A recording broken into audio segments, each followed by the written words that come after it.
Welcome to the class again. We are discussing 1,3-dipolar cycloadditions.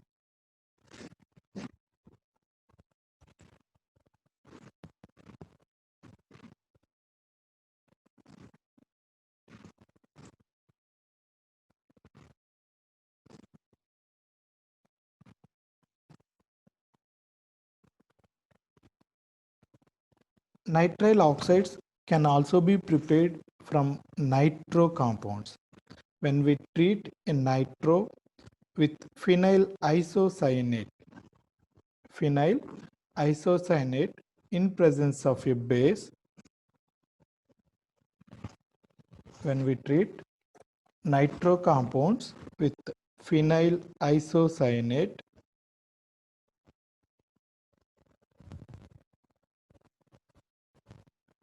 in presence of a base, the alkyl group where nitro is there, it will be converted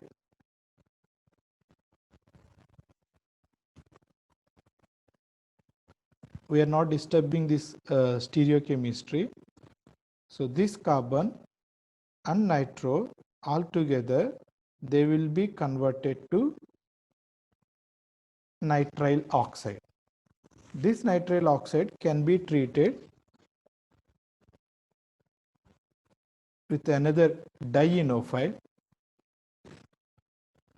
Yeah, when you want to write the products, it is always better to point the charges because cyclohexane is a electron releasing group.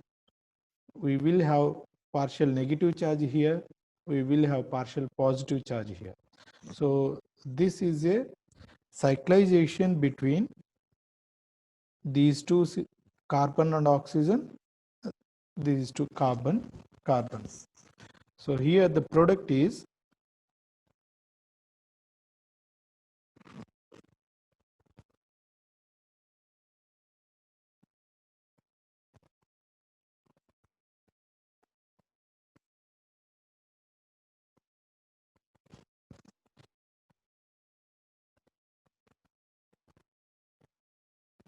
this is the product.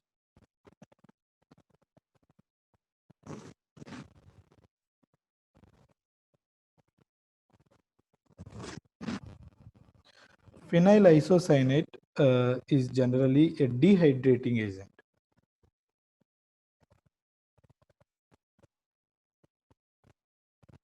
So whenever you want to remove water from a functional group, from a molecule, we can use phenyl isocyanate.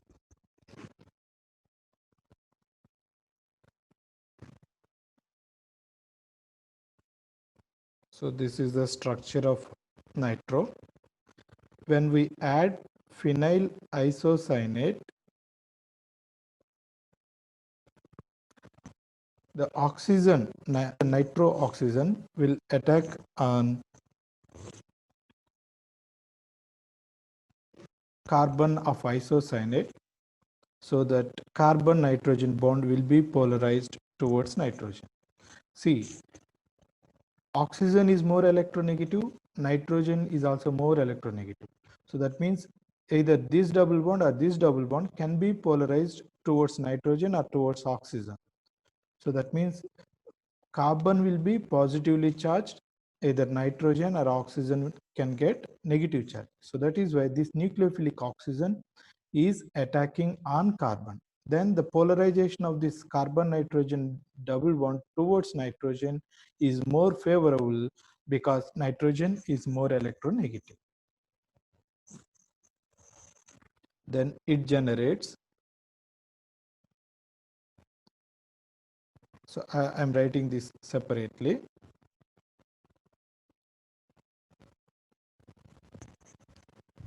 So this is positively charged. It is on CO. Another side we have N minus pH. Now this amide ion will pick up this proton. So it generates a negative charge here. The carbon hydrogen bonding electrons will be pushed towards carbon, or CH NO, negatively charged, positively charged,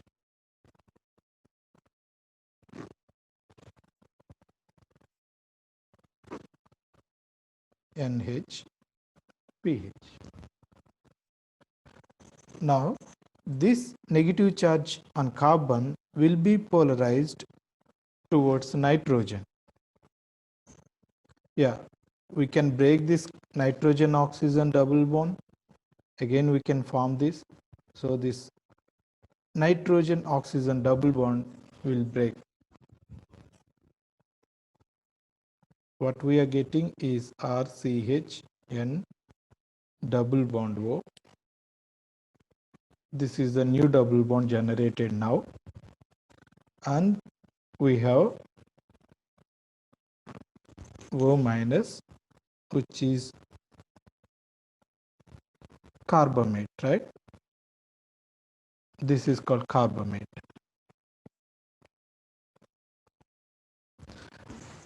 So this O minus now will pick up this proton. So better I'll write like this. This O minus will pick up this proton. So this carbon hydrogen bond will be polarized towards nitrogen. So we will generate carbon nitrogen triple bond. Then nitrogen oxygen double bond will be polarized towards oxygen. So it becomes a nitrile oxide.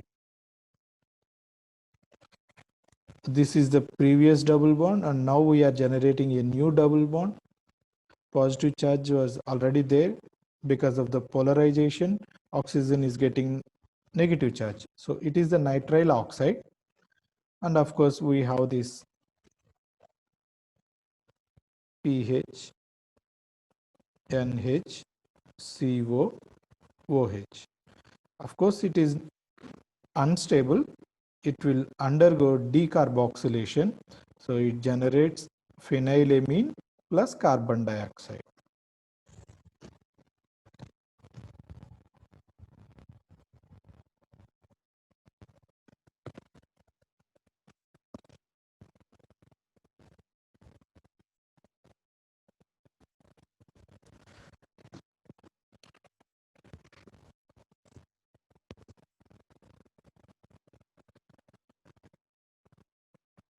This is an example for nitrone. And this can be involved in the 3+2 cycloaddition. So 1, 2, 3.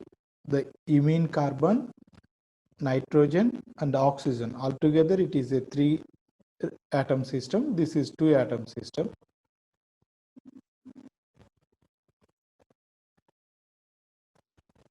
So it generates a 5-membered heterocyclic system.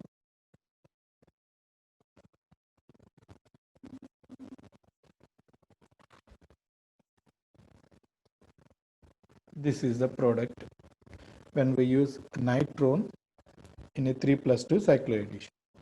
This product can be further explored by treating with ranitidine. Of course, we have seen LAH also for this transformation. When we treat this, ranitidine is known for heterocyclic bond cleavages like carbon, sulfur, nitrogen, oxygen. So here, nitrogen oxygen bond will break down, will undergo fission. So the product is NH, R, R.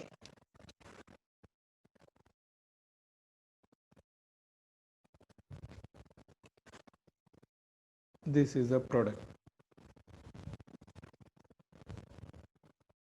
How do we generate nitrones? When you look at the individual parts, you can see here it is an oxime, monoalkyl substituted an oxime. From this part, we can say it is a carbonyl.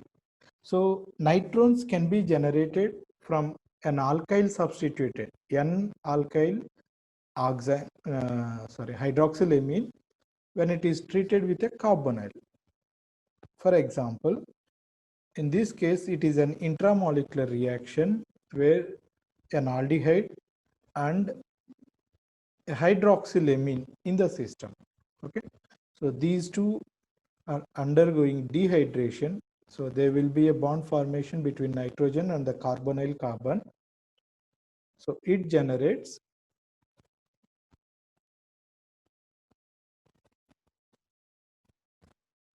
nitrone. Okay, so it is an intramolecular reaction. So how do we generate nitrones? If we have N-alkyl monoalkyl substituted hydroxylamine and a carbonyl, whether an aldehyde or a ketone, then they will undergo dehydration. So they will generate nitrone. Of course, we need to use some mercury reagent here, some dehydrating reagent here, so that it generates a nitrone. Yeah, what could be the product if this nitrone is treated with propene? You try to write the product, and then the product is further treated with LAH or zinc in acetic acid.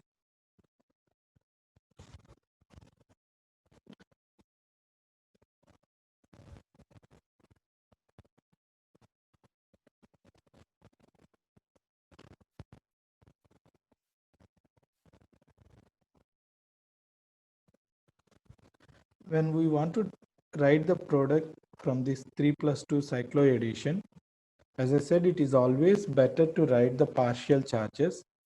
Methyl group is an electron releasing group, so electrons will be released up to this end, so it gets negative charge, it gets positive charge. So there is a bond formation between oxygen and positively charged carbon.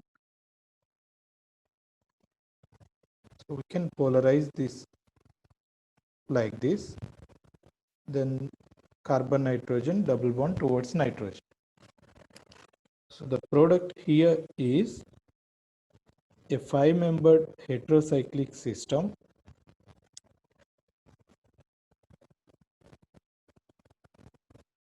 When we treat this with the LAH or zinc and acetic acid, of course, it is known for breaking this nitrogen oxygen bond.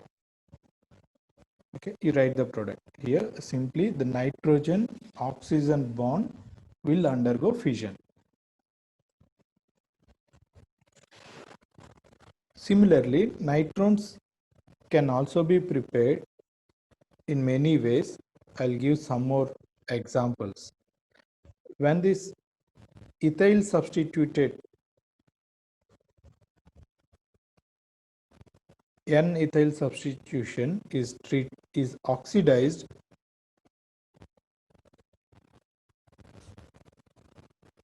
with MCPBA, tertiary amines can be oxidized, and what we get is N oxide. What we get is N oxide. So this is what is called N oxide. This N oxide, in this case, okay, in this case, because there is a possibility for the 1, 2, 3, 4, 5-member cyclic state, cyclic transition state, it can easily pick up this hydrogen, which is nearer to the oxide. So it generates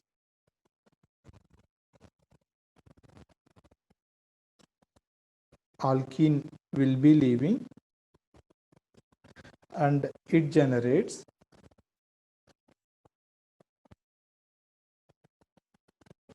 a disubstituted hydroxylamine. Disubstituted hydroxylamine. This hydroxylamine can be converted to nitrone by treating with mercuric oxide.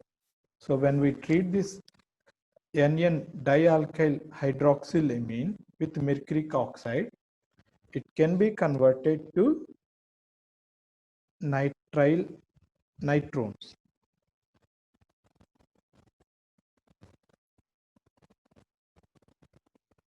It can be converted to nitrones. Alternatively, we can also convert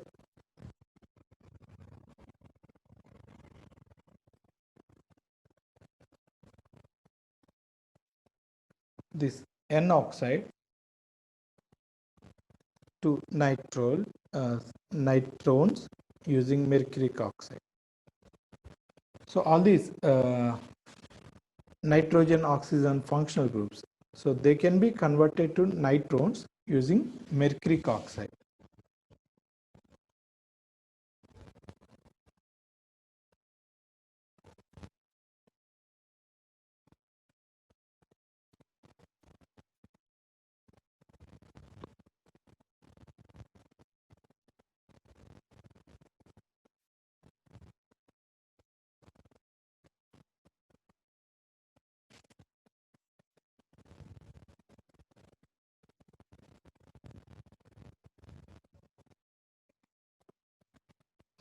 In the next example,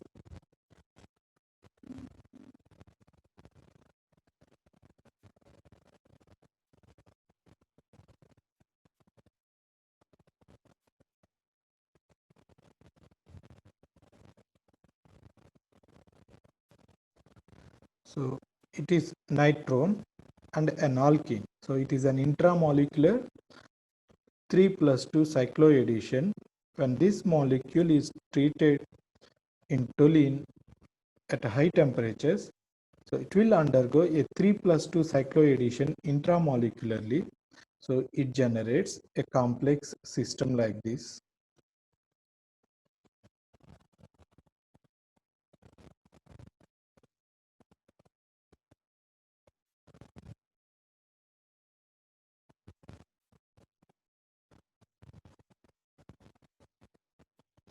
This is the 5-membered ring, 1, 2, 3, 4, 5. So this is the 5-membered ring and oxygen was there. From there, here CH2, CH double bond CH, CH2, CH double bond CH. This is the alkene. Okay, so it is undergoing a 3+2 cycloaddition intramolecularly, so that it is generating this complex tricyclic system. This can be further explored by treating with hydrogen and palladium and carbon. If we treat this with hydrogen and palladium and carbon, of course, the general reaction here, the possible reaction is nitrogen oxygen bond breaking. So what we will get is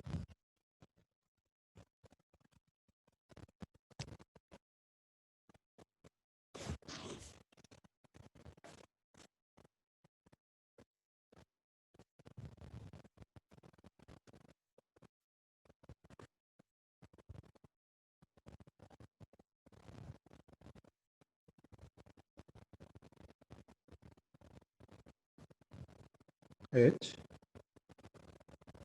of course, 1, 2, 3, 4. So nitrogen and oxygen, nitrogen here, oxygen is at the 4th number. So 1, 2, 3, 4. Because it is above the plane, I have written like this.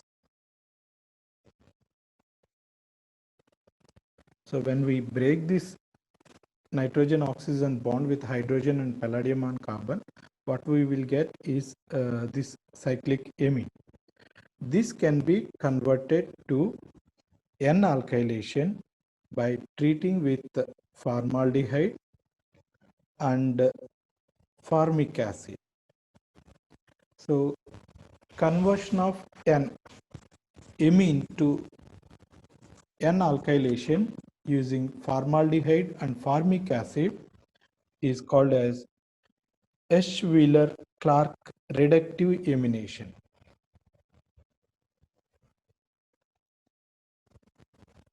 Esch-Wheeler-Clark reductive amination.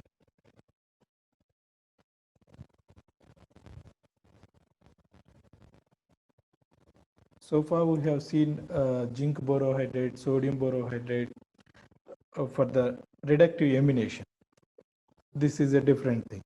H. Wheeler Clark reductive amination. So when we treat formaldehyde with this amine, it forms an imine, right? It immediately generates an imine. That imine can be reduced to amine by formic acid. I'll also give the mechanism for that. So here the product is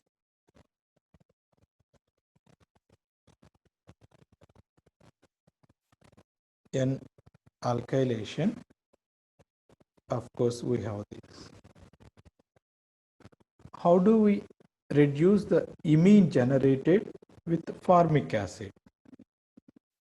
That I'll discuss now. So for simplicity, I'll take only imine. Okay, I'll take only the imine. So there is something. Okay, so I'll take only this imine.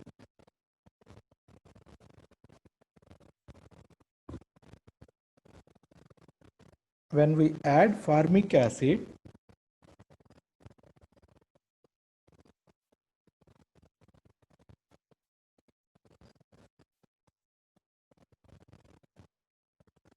nitrogen will pick up this hydrogen.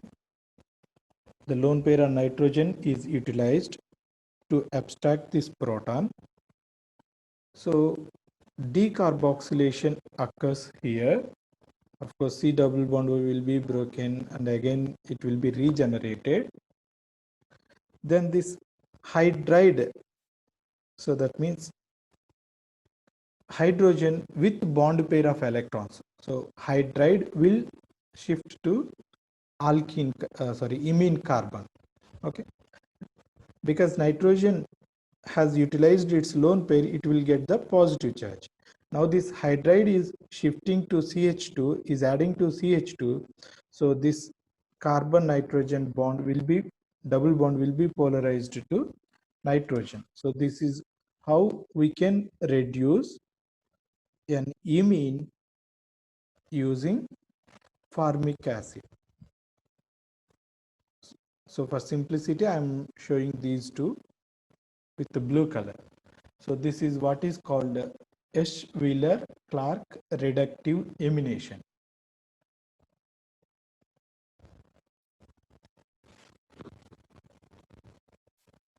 You write the product here.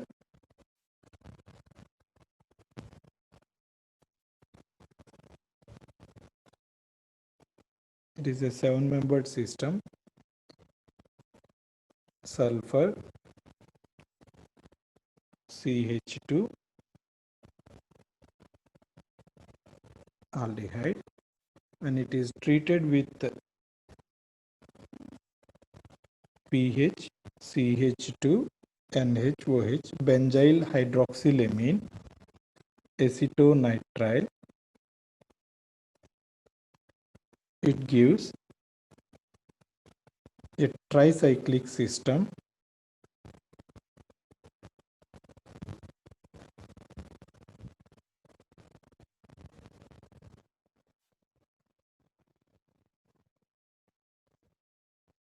Since it is a benzyl oxime, so oxime first will